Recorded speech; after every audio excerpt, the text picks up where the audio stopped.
Hello everyone, welcome back to my channel. दोस्तों, प्रस्तुत है आज की ब्रेकिंग न्यूज़। सपा कितना मुफीद होगा पुरानी पेंशन बहाली का मुद्दा। बर्खास्त शिक्षा मित्र के हस्ताक्षर कराने में 2 प्रधानाध्यापक निलंबित। शिक्षकों की गतिविधियों पर ऑनलाइन रहेगी नज़र। ऑनलाइन परीक्षा पर मांग करने वाले 3 छात्रों पर कार्रवाई। अब नहीं मिलेगा विद्यालयों को केंद्रों की सूची पर आपत्ति दर्ज कराने का मौका। कोविड में अभिभावकों को खो चुके छात्रों को मिलेंगे 12,000। चुनाव ड्यूटी के लिए बच्चों को साथ लेकर पहुंची महिलाएं, दिखा उत्साह। परीक्षा दे रही थी छात्रा, अचानक ऐसा हुआ कि थक गई सांसें। जाने पूरा मामला। शिक्षा मित्र के हाथों पिटे प्रधानाध्यापक को दंडित करने पर जवाब मांगा। कोर्ट ने दिया है यह आदेश। आइए देखते हैं दोस्तों खबरें विस्तार से। यहाँ दोस्तों आप देख पा रहे हैं खबरें विस्तार से किंग्समैन है यूट्यूब चैनल पर। सपा कितना मुफीद होगा पुरानी पेंशन बहाली का मुद्दा।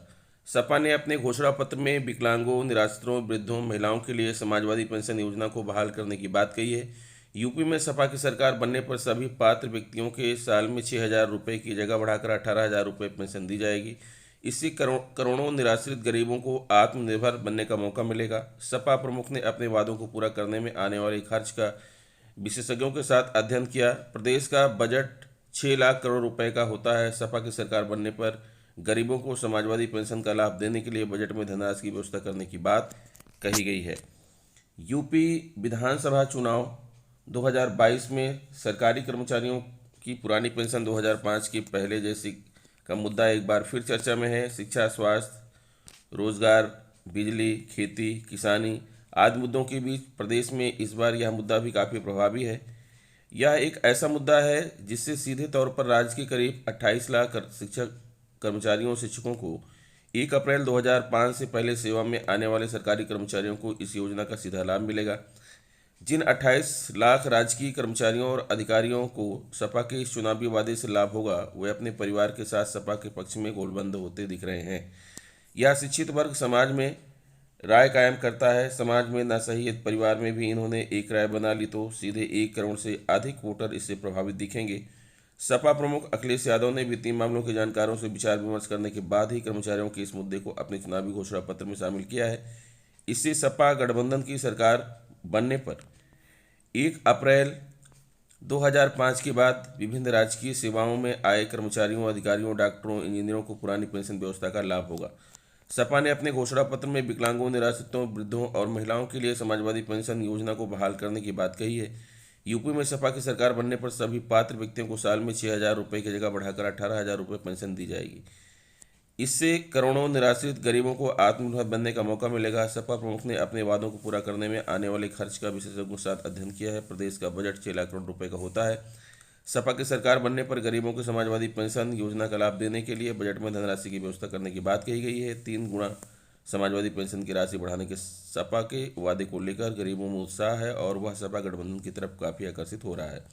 सपा ने अपने घोषणा पत्र में घरेलू उत्पादों को 300 यूनिट मुफ्त बिजली देने का वादा किया है। इससे झुग्गी झोपड़ी में रहने वाले लोगों में काफ़ी उत्साह है। ऐसे में सपा की इस घोषणा को लेकर करोड़ों लोगों में सपा के प्रति रुझान बढ़ता दिख रहा है और सपा की इस घोषणा के आम शहरी भी काफ़ी उत्साहित हैं। 300 यूनिट से अधिक बिजली खर्च करने पर उसे 300 यूनिट के अतिरिक्त आय बिल का ही भुगतान करना होगा। वैसे 300 यूनिट तक बिजली मुफ्त देने के लिए बजट में अतिरिक्त धन की व्यवस्था कैसे होगी, इसको लेकर सपा प्रमुख अखिलेश यादव ने पहले वित्तीय विशेषज्ञों से विस्तार से चर्चा की।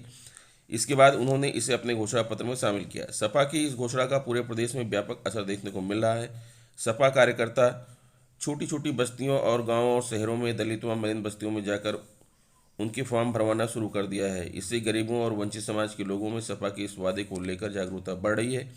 यूपी में सरकारी कर्मचारी लंबे समय से पुरानी पेंशन योजना की बहाली की मांग कर रहे हैं। सपा के राष्ट्रीय अध्यक्ष अखिलेश यादव ने वादा किया कि अगर सूबे में सपा गठबंधन की सरकार बनी तो राजकीय कर्मचारियों के लिए पुरानी पेंशन व्यवस्था लागू की जाएगी। इसके लिए सपा प्रमुख ने अपना होमवर्क पूरा कर लिया है।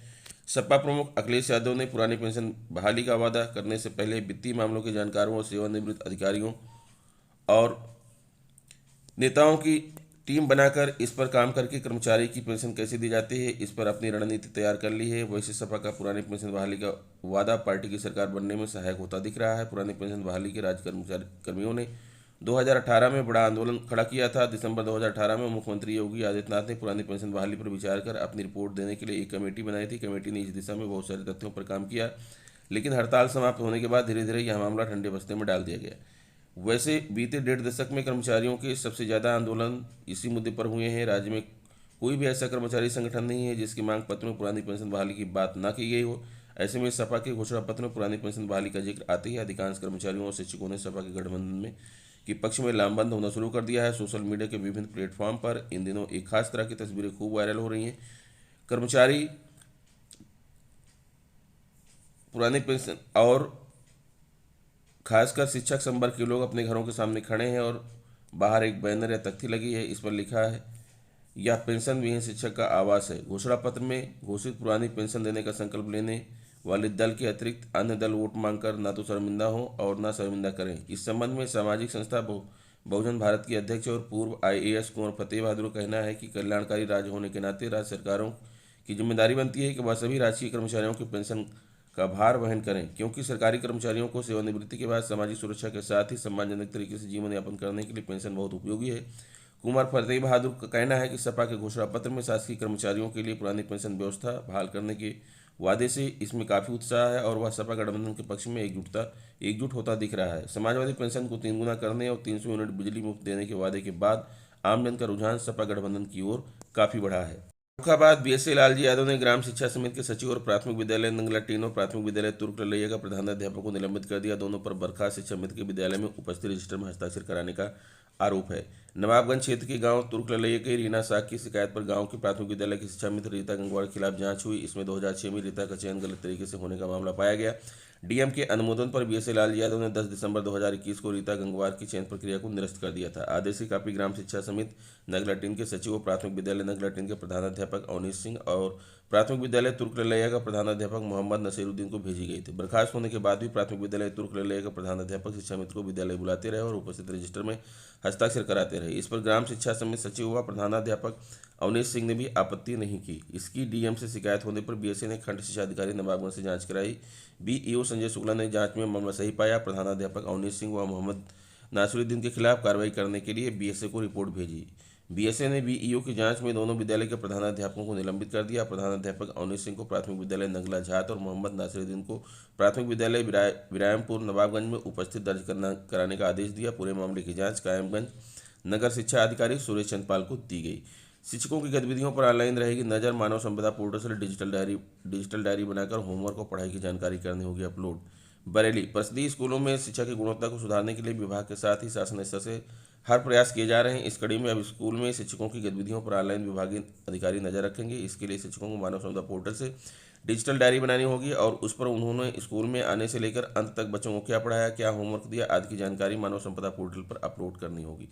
कोरोना संक्रमण के चलते पीछे करीब 1.5 माह स्कूल बंद रहे। हाल ही में अब स्कूल खुले तब भी पठन को लेकर शिक्षकों की इसमें रुचि नहीं दिखी। पिछले सप्ताह शुक्रवार को BSA ने भोजीपुरा और सिरगढ़ ब्लॉक के स्कूलों का निरीक्षण किया, जिसमें कई जगह स्कूल बंद मिले तो कहीं शिक्षक अनुपस्थित पाए गए। शिक्षकों की मनमर्जी पर अंकुश लगाया जा सके इसके लिए अब डिजिटल डायरी से उन पर नजर रखी जाएगी। डायरी बनवाने के लिए जिला विशेष शिक्षा अधिकारी ने सभी खंड शिक्षा अधिकारियों को निर्देश दिए हैं। इस डायरी में शिक्षकों को हर रोज बच्चों को पढ़ाने वाला पाठ्यक्रम का ब्यौरा दर्ज कर मानव संपदा पोर्टल पर अपलोड करना होगा। मानव संपदा पोर्टल से डिजिटल डायरी बनाकर होमवर्क और पढ़ाई की जानकारी करनी होगी अपलोड। शिक्षकों की डायरी बनवाने के लिए BEO को निर्देशित किया गया है। डायरी में शिक्षकों को स्कूल में उनकी हर रोज की गतिविधियों को अंकित करना होगा। समय समय पर इसका निरीक्षण कर स्कूल जाकर मिलान भी किया जाएगा। विनय कुमार बेसिक शिक्षा अधिकारी। ऑनलाइन परीक्षा पर मांग करने वाले 3 छात्रों पर कार्रवाई। इलाहाबाद विश्वविद्यालय में ऑनलाइन परीक्षा की मांग करने वाले 3 छात्रों पर कार्रवाई की गई। यह कार्रवाई विश्वविद्यालय प्रशासन ने मंगलवार को की। इसमें 2 छात्रों के परिसर में प्रवेश पर प्रतिबंध और 1 छात्र को निलंबित कर दिया गया है। वहीं छात्र नेता सत्यम कुशवाहा के परिसर में प्रवेश पर प्रतिबंध के साथ इलाहाबाद विश्वविद्यालय एवं कॉलेजों में प्रवेश न देने का आदेश जारी किया गया है। Chief proctor professor Harsh Kumar की ओर से जारी सूचना के अनुसार अभिषेक द्विवेदी 2 नवंबर 2019 को अपने सहपाठी से गाली गलौज कर धमकी दी थी। फिर 5 नवंबर 2019 को अपने सहपाठी की FCI बिल्डिंग के सामने पिटाई की। इस प्रकरण में स्पष्टीकरण का संतोषजनक उत्तर नहीं दिया था। वर्तमान में विश्वविद्यालय का छात्र नहीं है। फिर भी 17 फरवरी को परिसर के मुख्य द्वार पर तालाबंदी कर कर्मचारियों और अधिकारियों के आवागमन को बाधित किया। 19 फरवरी को विज्ञान संख्या में कक्षाओं का संचालन और डीन कार्यालय का कार्य अवरुद्ध किया। यह कृत्य निंदनीय तथा अपराध की श्रेणी में आता है, इसलिए प्रवेश प्रतिबंधित कर दिया गया है। BSc द्वितीय वर्ष के अमन शुक्ल ने 12 जनवरी 2021 को कुलपति कार्यालय पर 50 से 60 बाहरी छात्रों के साथ नारेबाजी की थी। चीफ प्रॉक्टर के समझाने पर धक्का मुक्की की। इस पर जारी नोटिस का स्पष्टीकरण नहीं मिला। 14 फरवरी से चल रही कक्षाओं के संचालन को बंद कराने परीक्षा नियंत्रक कार्यालय को घेराव कर तालाबंदी की। यह अपराध की श्रेणी में आता है, इसलिए तत्काल प्रभाव से निलंबित किया गया है। अमन को 25 फरवरी को चीफ प्रॉक्टर कार्यालय में उपस्थित होकर नोटिस का जवाब देने को कहा गया है। इसी प्रकार एनएसयूआई के छात्र नेता सत्यम कुशवाहा को 31 अगस्त को निलंबित कर दिया गया था। सत्यम के नेतृत्व में 17 फरवरी से तालाबंदी की गई थी, इसलिए यह अपराध की श्रेणी में आता है। परिसर में सत्यम की प्रवेश पर प्रतिबंध लगाते हुए इलाहाबाद विश्वविद्यालय एवं कॉलेज में किसी पाठ्यक्रम में प्रवेश न देने का आदेश दिया गया है। वाराणसी यूपी बोर्ड के हाई स्कूल व इंटर की परीक्षाएं अप्रैल के प्रथम सप्ताह से शुरू होने की उम्मीद। बोर्ड ने केंद्रों की अंतिम सूची जारी कर दी है। अब विद्यालयों को आपत्ति दर्ज कराने का मौका नहीं मिलेगा। यूपी बोर्ड के हाई स्कूल व इंटर के परीक्षार्थियों को टाइम टेबल का बेसब्री से इंतजार है। विधानसभा चुनाव के कारण बोर्ड टाइम टेबल अब तक नहीं जारी किया है। आखिरी चरण का चुनाव 7 मार्च को होना है, वहीं मतगणना 10 मार्च से शुरू होगा। ऐसे में अब 10 मार्च के बाद टाइम टेबल जारी होने की संभावना है। हाई स्कूल व इंटर के 93,997 परीक्षार्थियों के लिए बोर्ड ने जनपद में 131 केंद्र बनाया है। बोर्ड केंद्रों की अंतिम सूची भी जारी कर दी है। क्षेत्रीय बोर्ड कार्यालय के अपर सचिव सतीश सिंह ने बताया कि परीक्षा केंद्रों की सूची पर बोर्ड की वेबसाइट पर अपलोड भी कर दी गई है। अब विद्यालयों को आपत्ति दर्ज कराने का मौका नहीं मिलेगा। कहा कि परीक्षा की तैयारी को अंतिम रूप दिया जा रहा है। टाइम टेबल अब विधानसभा चुनाव बाद जारी होगा। उन्होंने बताया कि सभी विद्यालयों को कक्षा 10 व 12 की प्री बोर्ड परीक्षा व कक्षा 9 व 11 की वार्षिक परीक्षा का प्राप्तांक फरवरी के द्वितीय सप्ताह तक वेबसाइट पर अपलोड करने का निर्देश दिया गया है। उधर डीआईओएस डॉक्टर विनोद कुमार राय ने बताया कि जनपद के सभी विद्यालयों के मार्च के प्रथम सप्ताह तक प्री बोर्ड व गृह परीक्षा कराने का निर्देश दिया जा चुका है। विद्यालयों में प्री बोर्ड व गृह परीक्षाएं जारी हैं। मार्च के प्रथम सप्ताह तक कक्षा 10 व 12 के प्री बोर्ड परीक्षा व कक्षा 9 व 11 की वार्षिक परीक्षा का प्राप्तांक भी वेबसाइट पर अपलोड करने का लक्ष्य रखा गया है। जनपद में परीक्षार्थियों की संख्या 46,489 हाई स्कूल, 47,508 इंटर, कुल मिला के 93,997। कोविड में अभिभावकों को खो चुके छात्रों को मिलेंगे 12,000। वाराणसी कोविड-19 महामारी में अभिभावक माता पिता को खो चुके छात्रों की शिक्षा में व्यवधान दूर करने की काशी हिंदू विश्वविद्यालय ने पहल की है। ऐसे छात्रों को विश्वविद्यालय के छात्र कल्याण केंद्र के माध्यम से प्रतिवर्ष 12,000 रुपये की छात्रवृत्ति प्रदान की जाएगी। छात्रवृत्ति योजना का यह लाभ गरीबी रेखा से नीचे रहने वाले परिवार से आने वाले छात्र को भी दिया जाएगा। इस आशय का निर्णय केंद्रीय कार्यालय के समिति कक्ष में हुई विश्वविद्यालय की उच्च स्तरीय बैठक में लिया गया। छात्र अधिष्ठाता प्रोफेसर के सिंह ने बताया कि बैठक में कुलपति के इस प्रस्ताव को सर्वसम्मति से स्वीकार किया गया। तय किया गया है कि इस योजना के तहत प्रतिवर्ष 1,000 नए छात्रों का चयन किया जाएगा। इस मद में धन की व्यवस्था विश्वविद्यालय प्रशासन छात्र कल्याण केंद्र के माध्यम से करेगा। इसके लिए केंद्र वित्तीय सत्र में 1.20 करोड़ की व्यवस्था करेगा। गरीब छात्रों को अध्ययन में कोई बाधा न आए, इसके लिए भी बीएचयू प्रशासन ने उनकी सुधि ली है। विश्वविद्यालय प्रशासन ऐसे छात्रों के आवेदन पर विचार कर उन्हें 12,000 रुपये ऋण भी उपलब्ध कराएगा। शिक्षा पूरी करने के बाद छात्र को आसान किस्तों में इस ऋण को विश्वविद्यालय को वापस करना होगा। छात्रवृत्ति या ऋण अनुमोदन पर विचार के लिए आवेदन पत्र पर संकाय के 2 शिक्षकों की अनुशंसा होना आवश्यक है। चुनाव ड्यूटी के लिए बच्चों को साथ लेकर पहुंची महिलाएं, दिखा उत्साह। लखनऊ आसियाना की अर्चना सिंह 1.5 साल के बेटे आर्य को लेकर स्मृति उपवन पहुंची। बेटे को गोद में लिया अर्चना मतदान करवाने के लिए सरोजनी नगर में ड्यूटी के औपचारिकताओं को पूरा करने लगी। कुछ देर तो आर्या इधर उधर भीड़ और चहल पहल देखता रहा। धीरे धीरे धूप चढ़ी तो बेटा परेशान होकर आखिर में माँ के कंधे पर ही सिर रखकर सो गया। सोते हुए बेटे को संभालते और धूप से बचाते हुए भी अर्चना के चेहरे पर ड्यूटी के लिए उत्साह की कोई कमी नहीं थी। ऐसे ही विकास नगर की रूपम सिंह भी 1 साल के बेटे सार्थक को लेकर आई थी। पति योगेश की सीतापुर में ड्यूटी लगी है। आसपास की भीड़ से सार्थक घबराने लगा। माँ ने उसे संभाला और ड्यूटी के लिए आगे बढ़ी। अर्चना और रूपम की तरह ही कई माताएं एक हाथ में बच्चा और दूसरे हाथ में जिम्मेदारी का बस्ता लिए हुए थी। 1 साल के बेटे अखंड को लेकर खुशबू भी ड्यूटी की जानकारी कर रही थी। बेटे की झुंझुलाहट उन्हें परेशान तो कर रही थी, पर वह कर्म पथ पर आगे बढ़ती जा रही थी। दुबग्गा के रहने वाली ममता सैनी 2.5 साल के बेटे आहान को लेकर आई थी। अमिता भी अपने बच्चे को लेकर ड्यूटी करने के लिए डटी थी। सरोजनी नगर की रहने वाली सरिता 1 साल के बेटे विक्रांश को लेकर मोहनलालगंज ड्यूटी के लिए आई थी। इंदिरा नगर के फरीदी नगर निवासी अंजल द्विवेदी 2 साल के बेटे कुशाक का हाथ थामे आगे बढ़ रही थी। गेट से प्रशासनिक भवन तक पहुंचने के दौरान बार बार अंजल बेटे कुशाक से कह रही थी, बेटा बस आ ही गया। भीड़ से बचाने के लिए वह बीच बीच में बेटे को गोद में उठा ले रही थी। सभी महिलाओं का उत्साह यह बताने के लिए काफ़ी था कि काम के प्रति समर्पण हो तो छोटी मोटी बाधाएं मायने नहीं रखती। ऐसे ही विकास नगर की रूपम सिंह भी 1 साल के बेटे सार्थक को लेकर आई थी। पति योगेश की सीतापुर में ड्यूटी लगी है। आसपास की भीड़। प्रयागराज यह ऐसा वाकया है जिसने सबको स्तब्ध कर दिया। कक्षा 9 की छात्रा को परीक्षा देते वक्त चक्कर आया। वह गिरी तो लोग उठाकर अस्पताल ले गए, जहां डॉक्टरों ने बताया कि उसकी मौत हो चुकी है। अचानक क्या हुआ कोई समझ नहीं पाया। परिवार गमगीन है तो छात्र छात्राएं भी दुखी हैं। माना गया है कि दिल का दौरा पड़ने से आकस्मिक मृत्यु हुई है। एकाएक गिरी बेंच से तो घबरा गए छात्र छात्राएं। प्रतापगढ़ जनपद में बाघराज क्षेत्र के को रही पूरे डिगटन गांव निवासी समय लाल पाल की बेटी 14 साल की खुशी पाल पारसनाथ इंटर कॉलेज को में कक्षा 9 के छात्र थे। मंगलवार को सुबह 10 बजे प्रयोगात्मक परीक्षा देने के लिए विद्यालय गई थी, जहां 2 घंटे तक परीक्षा देने के बाद छात्रा एकाएक बेहोश होकर जमीन पर गिर पड़ी। इस पर छात्र छात्राएं और अध्यापक घबरा गए। आनंद फानंद में विद्यालय से शिक्षक इस बारे में परिवार के लोगों को जानकारी देते हुए खुशीपाल को इलाज के लिए CSC बागरा ले गए, जहां कुछ ही देर में इलाज के दौरान डॉक्टर ने उसे मृत घोषित कर दिया। खुशी की मौत की खबर से पारसनाथ इंटर कॉलेज को में शोक छा गया। अचानक छोड़ गई बेटी, रोते रोते बेहाल हो गए स्वजन।